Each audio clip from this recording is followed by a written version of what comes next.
Have you ever wondered, why would a soul choose the path of addiction? Why suffering? Why not love, peace, or compassion? Is it fate, a curse from the past, or perhaps a conscious choice made even before birth? This isn't just a question asked by those on the outside looking in. It's the silent cry of those within the storm, the ones living through addiction, through endless sleepless nights, their eyes dimmed, but their hearts still echoing with an unnamed emptiness. Why am I like this? Some say addiction is weakness. Others call it a disease. Many see it as a shameful path, something to be hidden, rejected, erased. But if we were to see with the eyes of a mystic, one who has followed souls across lifetimes, the answer becomes something entirely different. Addiction is not punishment. It is not a random misstep. It is a sacred journey, strange, painful, and profoundly courageous. Did you know? Some of the highest, brightest souls choose to incarnate into the darkest circumstances. Addiction, homelessness, prison, rejection by society. Not because they are cursed, but because they choose to walk into the shadows, to unlock lessons that the light alone cannot teach. I know, it sounds paradoxical, but sometimes it is in the deepest breaking that the soul cracks open to the deepest love. I saw this once in the eyes of a man who had battled heroin for over a decade. As he spoke of the first time he held his child after getting clean, that look was not weakness. It was the gaze of a spiritual warrior, one who had walked through hell and returned with a kind of awakening no book could ever explain. Maybe you've never been addicted, but have you ever felt empty? Have you ever felt lost in a loud world where no one truly sees you? Addiction is simply a more extreme expression of that same disconnection. It's not someone else's story. It's the echo of a collective wound, and the soul's call whispering, remember who we are? Come home. So perhaps the real question isn't, why does a soul choose addiction? But rather, do we have the courage to look at these souls, not with pity, but with reverence? Because sometimes they're the ones teaching us the lesson of unconditional love that we have long forgotten. The perspective of the ordinary versus the mystic. Many people look at an addict and immediately conclude, weak, lacks willpower, just wants to escape, deserves blame. And just like that, a label is slapped on their forehead. A human being becomes a stereotype. To the average person, addiction is seen as a bad habit or a disease that needs fixing. And yes, on the surface, addiction can be harmful, physically, mentally, socially. But if we stop there, we miss the deepest, most sacred layer of the story. Because if you ask a mystic, someone who has studied the soul across lifetimes, they will tell you something entirely different. They will look at an addict and see a soul screaming to remember itself. A soul that once lived in light, now lost in darkness, trying to find its way home. From that perspective, addiction is no longer a mistake.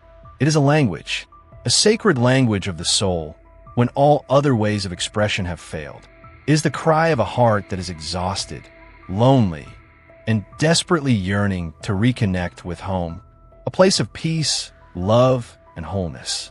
You might ask, why must there be suffering in order to return? Why not choose a gentler path? The answer is, not every soul chooses darkness. But there are some souls so strong, so radiant. They choose the very path that most would fear to walk. They choose to descend into the deepest chambers of pain, to discover the deepest kind of love. And you know what? When an addict begins to awaken, not just from the grip of the substance, but from the trance of disconnection they carry within them, a healing power that no textbook can teach. Because they don't just understand suffering, they have lived it. And when someone has walked through the dark and still holds a spark of light, that light touches those who are still lost in the shadows. That is why I believe addiction is not the end. It is an invitation, a harsh one, yes, but a deeply honest one, to remember who we truly are. Not an addict, but a spiritual traveler on a journey back to the light. The soul's longing for home, forgetfulness at birth. Do you remember? Before you became you as you are now. You were once a soul, pure, free, and one with the universe. No form, no name, no pain, only light, only a sense of peace that permeated everything. In that state, you didn't need to search for anything, because you were everything. No fear, no hunger, nothing was missing. You and the universe were one. But then something called to you, a quiet voice, like a whisper in eternity. Are you ready to learn the next lesson? And you said yes. You chose to be born. You chose to enter a limited body, with a mind that forgets, a heart that feels pain, and eyes that can no longer see the world as before. You knew that once you came here, you would forget who you are. You would forget your sacred origin. And within that forgetting, the journey began. From a unified soul, you became a crying baby. From pure light, you entered the human world, filled with contradiction, pressure, and loss. And you began searching unconsciously for something to fill that void. Some searched through love, some through success, and some through addiction. Because deep down, they're not addicted to the substance. They're addicted to the feeling of returning home, returning to wholeness, returning to that primordial warmth, returning to their true self, before names, before time, before wounds. You might call it the longing for home, a quiet longing that lives in every soul, whether they are aware of it or not. And when someone uses a substance, often it's not because they are weak, but because in that fleeting moment, they feel just a little closer to the original feeling. No fear, no lack, no loneliness. Sadly, it's just an illusion. And when it fades, the emptiness cuts even deeper. But if we understand this, that the soul is not broken, only homesick, we might judge less and perhaps begin to truly listen. Because sometimes what a lost soul needs most is not a sermon, but a gentle gaze, one that speaks for the universe and says, I know you've forgotten, but you are still loved. The deeper origin of addiction, the separation from the true self. Have you ever wondered, why do some people, despite having wealth, family, even love, still feel empty? Why is it that when you look into the eyes of certain people, you can sense something crying out for help, even though no words are spoken? The answer doesn't lie on the surface of life. It lies deeper, in a place few dare to look, the separation from a true self. When a soul incarnates, as we've discussed, it agrees to forget its wholeness. From being a being fully connected with all of existence, it becomes a separate I, confined by the body, memory, beliefs, and circumstances. And over time, a person begins to believe they're only this body, only this name, this job, this image imposed by society. The longer we live in forgetfulness, the further we drift from the true self, and the greater the invisible loneliness becomes. That loneliness, that quiet yearning for something we can't quite name, is what drives many to seek something to soothe the soul. An addictive substance, a pleasure, a relationship, a work obsession, anything, as long as it temporarily fills the void. But here's the truth. You cannot fill a sacred emptiness with things from the outside. That's why addiction, no matter the form, is never enough. It never stops. It never brings true satisfaction.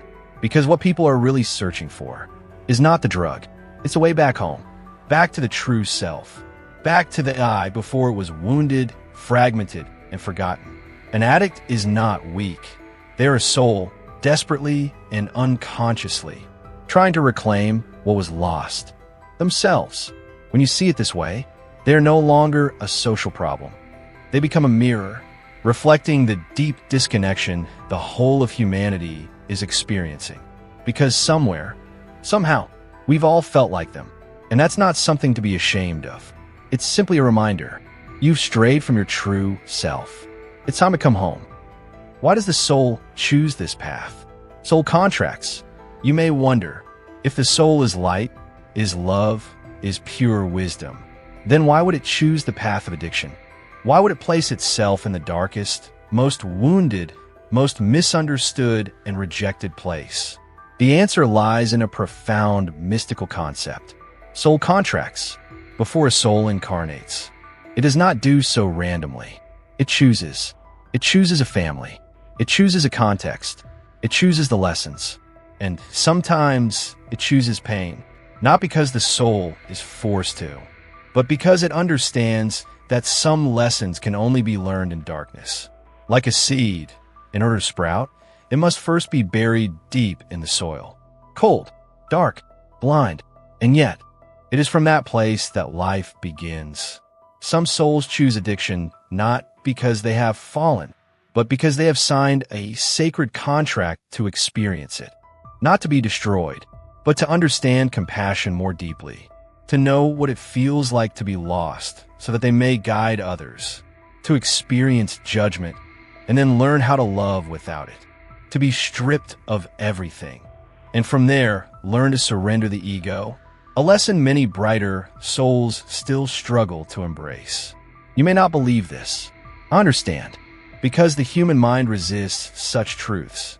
How can noble soul choose to become an addict?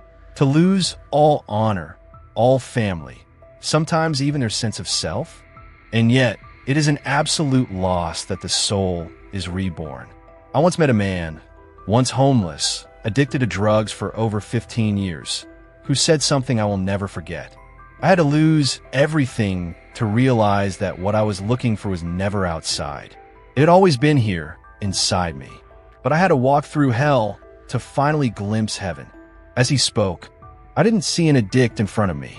I saw a spiritual teacher, not standing on a stage, not dressed in robes, not chanting mantras, but someone who had dared to live their lesson fully, who walked through darkness on bloodied feet and still kept a spark of light in their eyes. That's why I believe, at its deepest level, addiction is not a failure. It is a soul's journey, chosen for a higher purpose, to learn unconditional love, beginning with oneself. Awakening, when the soul begins to return. Awakening is not loud. It doesn't arrive like thunder. It comes like a breeze, drifting through the mind, whispering a question that seems almost too simple.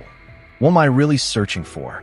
Maybe it comes after a night of being drunk, after silent tears in the dark, after everything you once clung to has crumbled, and you're left sitting there, empty. And in that moment where there's nothing left to lose, a tiny crack opens in the soul, and light begins to seep through.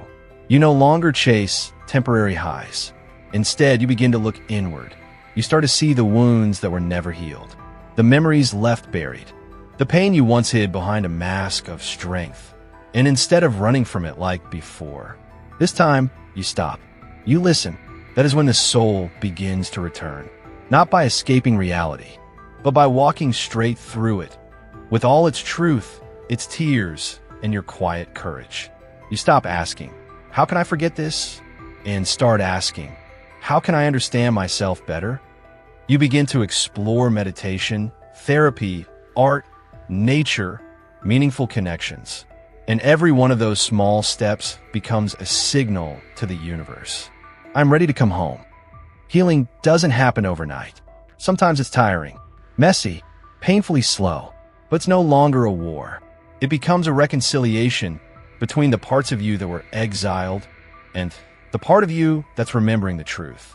And then, one day you realize you no longer need the addiction to feel whole, because you've begun to touch your true self again. Not the perfect self, but the real one, wounded, courageous, and learning to love the places you once abandoned. Addiction and the collective mission, the ones who carry ancestral and communal karma. Not every addiction is a personal story. There are wounds that do not belong to one individual, but to an entire bloodline, a generation, a community. Some souls carry not only their own scars, but the cracks passed down from their ancestors, from their lineage, from history itself. They are not born just to live for themselves, but to do what no one before them dared to do. Break the cycle. Have you ever heard of a cycle breaker? They're often the different ones in the family, more sensitive, more troubled, and, sadly, often the ones who fall into addiction, depression, or spiritual crisis. Not because they are weak, but because they are facing the weight that no generation before them had the tools to face. Their ancestors may have lived through war, poverty, abuse, discrimination, and all those memories, if left unhealed, become trapped energy. They become invisible ghosts that continue to haunt future generations. In many cases, the addict is not just struggling with their own demons. They are drowning in a tidal wave of emotions their entire family has avoided for decades, even centuries. And if they can make it through, if they can awaken, not just from addiction, but from collective amnesia, then they don't just save themselves. They heal their bloodline, their community, the society around them. That is why, when healed, addicts often become the most profound spiritual teachers. They don't speak through books. They speak through lived experience. They don't heal through knowledge. They heal through presence, because they have walked through hell and returned with an open heart. That heart becomes a gateway for others to walk through. In that light, addiction is no longer just a problem.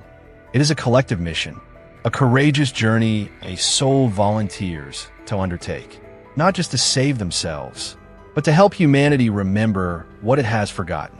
We are one, and no one is meant to be left behind. Conclusion: every soul is coming home. You may have once thought, that person is truly broken. There's no hope for him anymore. Someone like that can never change. But if we could see through the eyes of the soul, we would see something entirely different. No one is ever truly lost. Some are just taking the long way around. And sometimes, the darkest roads lead to the brightest light. Every soul, no matter who they are, what they've done, or where they are, carries within it a sacred spark. That spark may be buried, forgotten, covered in the dust of pain, but it never goes out. A soul is never lost forever. It may wander, it may stumble, it may thrash about in addiction, but deep within, there is always a memory of home, a silent calling that nothing can extinguish. And then, at some point, sometimes in the most desperate moment, that soul will hear the invitation. It's time to come home. Not home as in a place, but home as in the true self. Home as in love. Home as in a remembrance that I was never really abandoned. So when you see someone struggling in the grip of addiction, don't be too quick to label them as weak, bad, or hopeless. Remember this: they too are a soul on the journey home. Maybe slower, maybe with more pain, but not lost. We don't need to understand their entire path. We only need enough compassion not to sever the thread of connection, because perhaps the love you offer, quietly, without judgment, may be the tiny lantern that lights their way through the dark. And if you're the one on that journey, if you've ever felt lost, addicted, or ready to give up, I want you to know this: you're not broken. You're not alone. You're simply coming home. And home is always open, whether you return on trembling legs, with a heart full of scars, or tired eyes. The light is still waiting for you, still loving you, still calling your name, gently, patiently, and forever.